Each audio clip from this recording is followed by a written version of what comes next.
Hello guys, my name is Rani and now I am going to tell you about the important question of 11th class political science। इसमें 6 chapter आपके exam में आ रहे हैं और इसमें आपको जो है मैं महत्वपूर्ण कुछ क्वेश्चंस बताऊंगी जो आपके एग्जाम में बहुत ज़्यादा महत्वपूर्ण हैं। ठीक है, तो बच्चे देखो, आपको अगर यकीन ना हो ना तो आज मेरी ये वीडियो देखना और फिर जो आपके हैं एग्जाम आएंगे पॉलिटिकल साइंस के भी, उसके क्वेश्चन आंसर को मिला के देखना कि जो मेरे बताए हुए क्वेश्चन आपके आते हैं या नहीं आते हैं। मैं आपको, अदर्स टीचर आपको गारंटी नहीं देते, मैं गारंटी देती हूँ कि आपके 100 तो नहीं लेकिन फिर भी 90% जो है आपके क्वेश्चन मेरे जो है बताए हुए ही आएंगे। और फिर भी शायद आपको जब ये वीडियो देखने के बाद पेपर देंगे और क्वेश्चन को मिलाएंगे तो शायद आपको यही लगेगा कि 95% जो है क्वेश्चन जो है दीदी ने बताया है वही क्वेश्चन आया हुआ है। ठीक है, तो अब जो है पहले चैप्टर में, और आपको पता है कि मैंने कुछ वीडियो भी बनाई है तो आप मेरी उस वीडियो को जरूर देखेंगे। ठीक है, जो पहले 2-3 चैप्टर मैंने आपको पिछली वीडियो में डाल चुकी हूँ, 4 और 5 और 6 रह गया है, वो भी मैं धीरे धीरे डाल दूंगी जैसे मेरे को समय मिलता है। तो पहला जो चैप्टर है संविधान क्या है और कैसे, इसके बारे में हम देखेंगे। तो जो संविधान है, पहला क्वेश्चन ये आता है संविधान क्या है। संविधान एक लिखित दस्तावेज है जिसके अंदर नियमों कानूनों का वर्णन है। तो और संविधान की आवश्यकता क्यों पड़ती है, एक क्वेश्चन आपका ये, संविधान की हमें आवश्यकता क्यों पड़ती है तालमेल बिठाने के लिए, इसका आंसर भी मैंने दिया है। बस आज तो मैं सिर्फ आपको इंपॉर्टेंट क्वेश्चन बताऊंगी बस मैं। तो संविधान क्या है, संविधान की विशेषता। तो संविधान की विशेषता 3 नंबर में पहले तो आपको आएगा लचीला और कठोर में अंतर। ठीक है, लचीला और कठोर संविधान में अंतर। हमें आपको बताया था ना, लचीला संविधान है भारतीय संविधान का और कठोर है, तो इन दोनों में अंतर 3 नंबर में आएगा। और जो ये क्वेश्चन है, हमें भारतीय संविधान की आवश्यकता क्यों पड़ती है, तो ये आपके 4 नंबर में या 5 नंबर में लॉन्ग में आते हैं ये वाले क्वेश्चन। ठीक है, और एक आता है भारतीय संविधान की जो है विशेषता क्या है। ठीक है, इसके अलावा इस क्वेश्चन में आपके एग्जाम में आएंगे, आपके सीधा आप आगे चलते हैं, सीधा आपके क्वेश्चन आएंगे यहाँ से, ये वाला टॉपिक से आएगा 101%।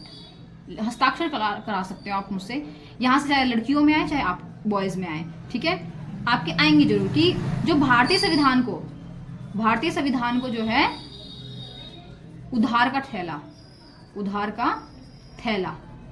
क्यों कहा जाता है, क्यों कहा जाता है। उधार का थैला का मतलब है भारतीय संविधान जो है अन्य राज्यों से जो है विशेषता जो है ली गई है। आप इसको एग्जाम में ऐसे हेडिंग बनाएंगे, फटाफट 2-3 पॉइंट जो निशान लगे हैं इस तरीके से आप इसको लिख देंगे। ऐसे फ्रांस से समानता स्वतंत्रता बंधुत्व लिया गया है, इसको क्या करेंगे आप, फिर दोबारा इसकी थोड़ा पॉइंट लग देंगे। फिर आयरलैंड से नीति निदेशक तत्व लिया गया है, कनाडा से अवशिष्ट शक्तियां हैं, अमेरिका से जो है। एक चीज और ध्यान रखना, इससे एमसीक्यू में भी आपके क्वेश्चन बनेंगे, एमसीक्यू में भी कम से कम जो है 3-4 क्वेश्चन आपके बनेंगे, तो आप इसको ध्यान रखेंगे। ये क्वेश्चन आप रट लेंगे, नहीं करेंगे तो आप बाद में पछताएंगे कि ये क्वेश्चन मैंने नहीं किया। ठीक है, एक और इसी मतलब भारतीय संविधान में ही जो प्रथम बैठक वो कब हुई, ठीक है, सेकंड बैठक कब हुई भारतीय संविधान सभा की। एम एन राय जो है इन्होंने पहली बार रखी संविधान सभा में अपनी बातों को। इसके अलावा जो है प्रथम जो है स्थायी अध्यक्ष डॉक्टर भीमराव अम्बेडकर, सच्चिदानंद सिन्हा, ये सब मैंने आपको वीडियो में पढ़ाया, आप और नहीं होगा तो उसको देख सकते हैं, आपके पास है 4-5 दिन, आप उसको देखना चाहते हो देख सकते हैं, आएंगे वहीं से। आज तो मैं बस इंपॉर्टेंट क्वेश्चन बता रही हूँ आपको। देखो नेक्स्ट चैप्टर देखते हैं आपका भारतीय संविधान में मौलिक अधिकार। बेटा अनुच्छेद 15-17 रट लेना। ये क्या करता है, अस्पृश्यता का अंत करता है, छुआछूत अनटचेबिलिटी की जो पॉलिसी है उसको खत्म करता है कि आप जो है छुआछूत भेदभाव जो है उसको करेंगे। आपको इस चैप्टर की भी मैंने वीडियो बना रखी है, आप इसको भी डीपली देख लेंगे, आपको वहां से जो है हेल्प हो जाएगा। ठीक है, तो इसमें जो है भारतीय संविधान में जो है समानता का अधिकार, स्वतंत्रता का अधिकार है ना, मौलिक अधिकार जो दिए गए हैं, ये सारे अधिकार जो है आपको मैंने वीडियो में पढ़ाया, उसको आप देखें। इसके अलावा अच्छा यहाँ से क्वेश्चन क्या बनते हैं, अनुच्छेद 21 याद रखेंगे आप, जीवन की स्वतंत्रता, दैहिक स्वतंत्रता मैंने पढ़ाया भी है आपको वीडियो में भी, तो जीवन की स्वतंत्रता देता है ये। ठीक है, और आपको पता है ये इसमें जो है विवाह करने की स्वतंत्रता, सड़क पर चलने की स्वतंत्रता, ये सब इसी के अंतर्गत है, आर्टिकल 21 के अंतर्गत। ठीक है, मैंने एक आर्टिकल समझाया है उसमें। और अच्छा मैंने ये भी बताया था, ये टॉपिक जो है, ये जो डायग्राम है पटाखे बनाते हुए है ना, शोषण के विरुद्ध अधिकार, जो एक बच्चा है आप इसे पढ़ेंगे। ठीक है, समानता स्वतंत्रता के अधिकार, शोषण के विरुद्ध अधिकार है ना। ऐसे सबसे ज्यादा इंपॉर्टेंट कौन सा है, सबसे ज्यादा है संवैधानिक उपचारों के अधिकार लास्ट में। संवैधानिक उपचारों के अधिकारी, ये वाला टॉपिक आप पढ़ के जाएंगे 101%। ये तुम मुझसे हस्ताक्षर करवा लो, ये आएगा ही आएगा। लगा दिया है मैंने। बंदी प्रत्यक्षीकरण, परमादेश निषेध, ये रट लो। इसमें अगर आपको समझ में ना आए थोड़ा थोड़ा पढ़ के अपने अनुसार कर लेंगे, ठीक है। मेरे पास टाइम कमी होने की वजह से मैंने वीडियो में ये वाला पॉइंट नहीं डाला, लेकिन आप इसे करेंगे, ठीक है। आएगा ही आएगा ये क्वेश्चन। अच्छा, एक और बेटा एक क्वेश्चन और आता है, मैं लिख देती हूँ। मौलिक अधिकार और नीति निर्देशक तत्व में अंतर, इसे करेंगे। मौलिक अधिकार और नीति निर्देशक तत्व में अंतर क्या है? मौलिक अधिकार पता है आपको, जो है कोर्ट में चैलेंज कर सकते हैं इसको। नीति निर्देशक तत्व को नहीं कर सकते, इसमें नीतियां हैं। इसमें मौलिक अधिकार आपका क्या है, गारंटेड है, ये गारंटेड नहीं है, ठीक है। इसको आप इसमें सारा आप इसके अंतर जो है कहीं भी मिल जाए आपको, इसको अंतर देख के जाएंगे। क्योंकि मेरे पास टाइम कम होने की वजह से, शॉर्ट टाइम होने की वजह से मैं जो है इसके अंतर को नहीं बता देती मैं आपको, ठीक है। ये आपको इसको पढ़ लेंगे, ओके। एक चीज और, 42वां संविधान संशोधन पूछ लेता है कभी कभार। ये कब हुआ इसमें देख लेंगे आप, ठीक है। अब आ जाओ आगे। देखो नीति निर्देशक तत्व तुम्हें समझ में ना आए तो आप इसमें से थोड़ा सा देख लेंगे, ठीक है। नेक्स्ट चैप्टर पे आ जाओ आप। एक और क्वेश्चन, इसमें आप अवसर की समानता देख लेना। अवसर की समानता अनुच्छेद 16 और अनुच्छेद जो है 15 में जो है छुआछूत, ठीक है, सॉरी, जाति धर्म लिंग किसी भी आधार से भेदभाव नहीं कर सकते, है ना। अनुच्छेद समानता की बात करता है। इसी प्रकार से आर्टिकल 24 देख के जाना, 23 देख के जाना, ठीक है। इसमें शोषण के विरुद्ध अधिकार दिया गया, तो आप इसे पढ़ लेना। वीडियो देख लीजिएगा, उसमें अच्छे से एक्सप्लेन किया है। वीडियो देख लेंगे ना आपका काम हो जाएगा, फिर आप कहेंगे हाँ वास्तविकता में दीदी ने जो बताया था वही क्वेश्चन आए हुए हैं। अच्छा, इसकी भी मैंने वीडियो बना रखी। चुनाव आयोग के कार्य क्या है, इसमें 3 क्वेश्चन है। चुनाव आयोग के कार्य, चुनाव आयोग के कार्य क्या है। चुनाव आयोग को निर्वाचन आयोग भी कहते हैं, निर्वाचन आयोग भी कहते हैं। चुनाव आयोग के कार्य क्या क्या है, ठीक है। इसके अलावा एक प्रतिनिधि, एक अच्छा प्रतिनिधि होने के गुण, ठीक है, गुण या नेतृत्व, ठीक है। एक अगर मान लीजिए कोई नेता इलेक्शन में खड़ा हो रहा है तो क्या क्या गुण होने चाहिए?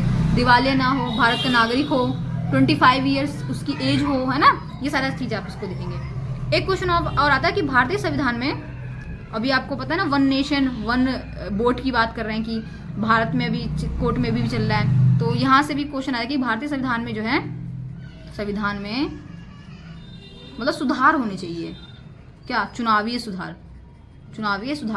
ठीक है। तो ये भी क्वेश्चन आपके लिए इंपॉर्टेंट है, चुनावी सुधार कैसे होना चाहिए, ठीक है। महिलाओं को आरक्षण किस प्रकार से मिलना चाहिए, चुनाव में जो है कैसे जिम्मेदारी हो, भागीदारी हो लोगों की, और जो है निष्पक्ष चुनाव हो, ये सारा हो सकता है। इसके अलावा एक क्वेश्चन आपके आता है कि बहुलवाद क्या है, ये आप देखेंगे। एक क्वेश्चन आपको एग्जाम में आता है कि सार्वधिक वोट प्रणाली, सार्वधिक वोट और समानुपातिक वोट प्रणाली में अंतर पूछ लेते हैं। ये 3 नंबर में आते हैं, एग्जाम में कर लेना, ठीक है। अच्छा, ये आप 3 क्वेश्चन को देखेंगे, मैंने वीडियो बनाई इस 3 क्वेश्चन का, तो बिल्कुल आपको प्योर मेरे वीडियो से मिल जाएगा आपको। इसके अलावा देखिए समानुपातिक प्रणाली, इसमें जो है आप इसको देख लेना, एक ये फॉर्मूला आप देख लेना, ठीक है, समानुपातिक प्रतिनिधित्व प्रणाली का। ये देखिए अंतर इसमें देखिए, ठीक है। इसमें मैंने जो आपको अभी बताया ना क्वेश्चन, उसका अंतर आप इसमें से देख लेना, ठीक है। इसके अलावा कभी कभी डायग्राम भी दे देता है। और हाँ, वयस्क मताधिकार क्या है, 1 नंबर में सार्वभौमिक वयस्क मताधिकार क्या है, जहाँ पे क्या है 18 वर्ष के जो है बाद जो है वोट डालने का अधिकार हो, ठीक है। तो जिनको 18 वर्ष के बाद they can give the vote, वो क्या आ जाएगा, सर्वाधिक वयस्क मताधिकार प्रणाली के अंतर्गत आता है, ठीक है। अच्छा, एक और क्वेश्चन आप जो है क्वेश्चन और ध्यान, पहले फर्स्ट जो है चुनाव आयोग कौन थे? चुनाव आयोग बोलिए, चुनाव आयुक्त बोल लीजिए या निर्वाचन आयोग बोल लीजिए, कौन थे, ठीक है। तो ध्यान रखना, सुकुमार सेन, ठीक है। और वर्तमान के कौन है? वर्तमान के जो हैं वो हैं अभी राजीव कुमार, ये ध्यान रखेंगे, ठीक है। इस चैप्टर में बस इतना ही काफी है। सुधार देखिए, चुनाव सुधार मैंने आपको बताया ना क्वेश्चन में क्या क्या है। इसके अलावा देखते हैं कार्यपालिका में। देखिए एक क्वेश्चन आप लिखेंगे कार्यपालिका के, इसके प्रकार पढ़ लेना, ठीक है। प्रकार और क्या क्या है? राष्ट्रपति की शक्तियां, राष्ट्रपति की शक्तियां। दूसरा आप पढ़ेंगे प्रधान मंत्री को धुरी का कील क्यों माना जाता है। एक तीसरा क्वेश्चन करेंगे लोकसभा और राज्यसभा में अंतर, यहीं से क्वेश्चन बनेंगे। इसके अलावा राष्ट्रपति की शक्तियां में वित्तीय शक्तियां हैं, आपातकालीन शक्तियां हैं, है ना, तो ये सब आप पढ़ेंगे। धुरी का कील क्यों कहा जाता है? धुरी का कील मतलब कि जो प्रधानमंत्री है बहुत ज़्यादा महत्वपूर्ण माने जाते हैं, इसलिए ये 3 क्वेश्चन आप कवर करेंगे और 100% ये क्वेश्चन आएगा। लोकसभा राज्यसभा में अंतर क्या है ना, तो इसे आप पढ़ते जाएंगे। एक क्वेश्चन और देखेंगे आप, मंत्री परिषद और मंत्रिमंडल में अंतर, ठीक है। मंत्री परिषद और मंत्रिमंडल में अंतर, ये मंत्री परिषद एक छोटा रूप में होता है, इसमें व्यापक होता है ना, तो आप देखेंगे इसको। अधिशात्मक प्रणाली आप देख लेंगे, मैंने कहा प्रकार, ये टॉपिक पढ़ के जाएंगे आप, ये इंपॉर्टेंट है, ये मैं बता दे रही हूँ, चाहे आपके में आया चाहे, ठीक है। प्रधानमंत्री की शक्तियाँ ये सब बता दिया मैंने आपको उसमें। मंत्री परिषद का ये आप एक और ध्यान रखेंगे, ये कि जो 91 में जो संविधान संशोधन किए गए, मतलब कि मंत्री परिषद का आकार पहले कितना था? 10% था, लेकिन इसमें क्या करा 91 में संविधान संशोधन करके 2003 में है कितना कर दिया गया? 15% कर दिया गया, ठीक है। 15% अधिक नहीं होता, पहले 10% था, अब कितना कर दिया गया? 15% कर दिया, इसको आप ध्यान रखेंगे। ध्यान रखना बेटा, कार्यपालिका को नौकरशाही कहा जाता है, ठीक है। कार्यपालिका बोल ले, नौकरशाही बोल ले, एक ही बात है। देखो क्या करेंगे एग्जामिनर कि कार्यपालिका ना देखें, नौकरशाही के प्रकार बताइए, ये नौकरशाही में क्या क्या है, तो आप ध्यान रखना। कार्यपालिका, एक चीज और, कार्यपालिका का अध्यक्ष है, नौकरशाही का अध्यक्ष, दोनों बोथ आर सेम। इसका अध्यक्ष राष्ट्रपति को माना जाता है, इस चीज को ध्यान रखना। इसमें 3 संसद के 3 होते ना, संसद में राष्ट्रपति, लोकसभा, राज्यसभा, ठीक है। विधायिका में जो है हमें संसद की आवश्यकता क्यों पड़ती है, पढ़ेंगे आप, ठीक है। लोकसभा राज्यसभा मैंने आपको उसमें ही बता दिया मैंने आपको, लोकसभा राज्यसभा में अंतर, ये पढ़ लेंगे आप इसको। इसमें से पढ़ लीजिए जहाँ से आपके कहीं स्कूल के नोट्स या आपके ट्यूशन के नोट्स, जहाँ से आपको अच्छा लगता है वहाँ से पढ़ लीजिए, क्योंकि मैंने अभी इस पे वीडियो नहीं बनाया तो मैं कह नहीं सकती, अदरवाइज तो मेरे जो मैं बताती हूँ वही काफ़ी होता है, ठीक है। इसको आप पढ़ लेंगे। एक बेटा ये विधेयक पढ़ लेंगे, थोड़ा सरकारी विधेयक, निजी विधेयक, वित्त विधेयक की क्या है, या इसको थोड़ा सा देखेंगे। इसके अलावा बस इसमें तो और कुछ खास नहीं है यहाँ पे। अब इसमें आते हैं, इसमें आपकी रिट आएंगे बेटा, रिट पढ़ लेना आप, जो है उच्चतम या सुप्रीम कोर्ट के रिट, जो है रिट है ना, 5 है ना, 5 रिट, उसे रट लेंगे। ये 101% जो आएंगे क्वेश्चन, ये वाले रिट वाले, ठीक है। कितने रिट है? 5 रिट हैं, ठीक है। कितने रिट है? 5 रिट हैं। और ये उच्चतम न्यायालय जिसे बोलते हैं सुप्रीम कोर्ट द्वारा दिया जाता है 5 रिट। अनुच्छेद बता देती हूँ, अनुच्छेद 32, ठीक है। और यही जो छोटे अन्य रिट वगैरह होता है, ये जो आपके उच्च न्यायालय, उसको बोलते हैं जिला उच्च न्यायालय, ये सुप्रीम कोर्ट है, ध्यान रखना। सुप्रीम कोर्ट, उच्चतम न्यायालय और ये उच्च न्यायालय, ये सब देख रहे हैं ना, 3 शब्द, ये सब ज़्यादा है, तो ये ज़्यादा पावरफुल और ये कम, तो इसका जो अनुच्छेद 226, ठीक है। और इसकी शक्तियां जो सुप्रीम कोर्ट की शक्तियां कितने में? अनुच्छेद 32 में।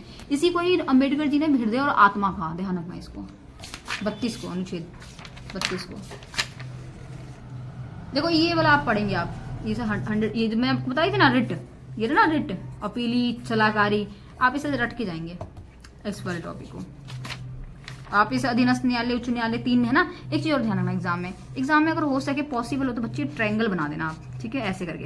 यहाँ पे सुप्रीम कोर्ट, सर्वोच्च न्यायालय लिख देना ऐसे करके, सर्वोच्च न्यायालय।